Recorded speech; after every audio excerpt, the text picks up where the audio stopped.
शकत, कारण आम्ही तो पूर्ण ओपन मैदान आहे, तर चारी बाजूला लोकांच्या डेड बॉडीज पडल्या होत्या. सो म्हणजे गेटवर जिकडनं एंट्री करतो तिकडे एक माणूस पडलेला होता, जिथे ते म्हणजे ते रोपवे सारखं एक ते स्पोर्ट असतं, तिकडे ते लोक जे करत होते तिथे काही लोक पडलेली होती.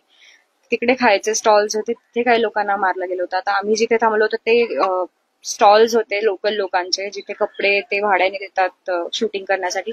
तिथे काही लोक आमच्या, तर जसं माझेच वडील होते तिथे, तर असं सांगू नाही शकत की ते एक्झॅक्टली कुठून आले. फक्त ते पळत जाताना पहाडी टुवर्ड्स गेले एवढं मी सांगू शकते. आता तिथेही वर अजून काही स्पॉट्स आहेत.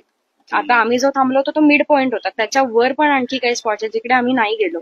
तिकडे काही लोक अडकली होती, ती वाचली लकी त्यातली काही लोक, पण मध्ये जे रस्त्यात होते त्यांना पण धरून मारलं गेलं.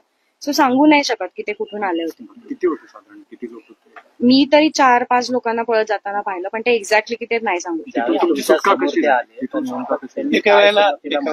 सुरुवातीला काय म्हटलं त्यांनी तुमच्या समोर आल्यानंतर, आणि किती साधारण वेळामध्ये हे सगळं?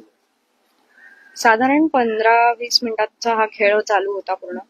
म्हणजे आम्ही पळेपर्यंतच मी सांगते, मी एक्झॅक्ट टायमिंग, आता ती सिच्युएशन अशी नाही ना मी कॅल्क्युलेट करेन टाइम की किती वेळ चाललंय, कारण त्यावेळेला एक मिनिट पण आपल्याला एक तासासारखा वाटतो. सो मी त्याच्यावर नाही काही सांगू शकणार, पण साधारण 15-20 मिनिटं ते आले, पूर्ण फायरिंग झालं, आम्ही एकमेकांना सांभाळणं वगैरे सगळं मध्ये 15-20 मिनिटाचा टाइम गेला असेल. लोकांनी तुमच्याशी संवाद साधला का? अतिरेकी होते, त्यांच्या हातात बंदुका होत्या, तुमच्याशी काय बोलले, काय तुम्ही? नाही, ते फक्त आम्हाला एवढंच बोलवते की तुम्ही कलम वाचून दाखवा. आता ज्यांना येत असतील त्यांनी वाचली असतील, ज्यांना नाही येत त्यांनी नाही वाचली, पण त्यांनी असं काही स्पेसिफिक म्हणजे मला माहिती नाही की त्यांनी असं का केलं. त्यांचा राग आहे की आम्हाला तुम्हाला मारायचं, तर ते कुठलाही हेतू घेऊन मारू शकतात ना. सो आपण स्पेसिफिकली नाही सांगू शकत की याच रिझनमुळे मारलंय किंवा कुठलं काही. आता त्यांच्या डोक्यात काय हे आपण नाही सांगू शकत. आता माझे वडील म्हणाले तुम्ही जे म्हणाल ते मी करतो, पण तरी त्यांना मारलंच ना. असे कितीतरी लोक असतील जे त्यांना म्हणले असतील की आम्ही काहीच केलं नाही, तुम्ही आम्हाला का मारताय. सामान्य लोकांना मारण्याचा हेतू काहीही असू शकतो, त्याच्यावर आपण काहीच कमेंट नाही करू शकत.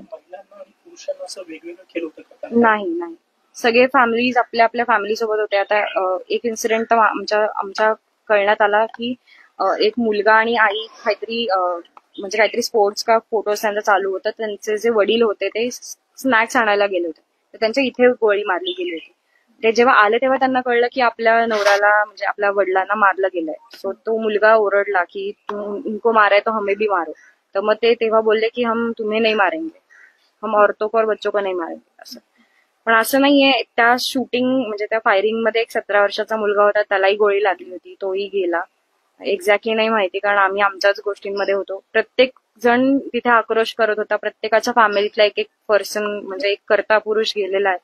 तुम्हाला ते कपल तर माहिती असेल, ते खूप सगळ्या न्यूज मध्ये दिसतात. ती मुलगी माझ्या शेजारी बसली होती, 16 एप्रिलला आय थिंक लग्न झालं, आणि तिचा नवरा नेव्ही मधला ऑफिसर होता.